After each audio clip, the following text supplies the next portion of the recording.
அநாதி ஸ்நேகத்தால் என்னை நேசித்தீரையா, காருண்யத்தினால் என்னை இழுத்து கொண்டீரே.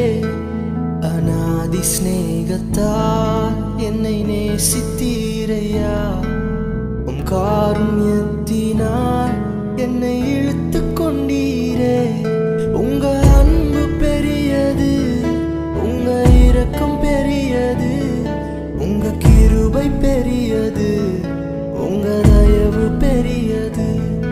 உங்க அன்பு பெரியது, உங்க இரக்கம் பெரியது, உங்க கிருபை பெரியது,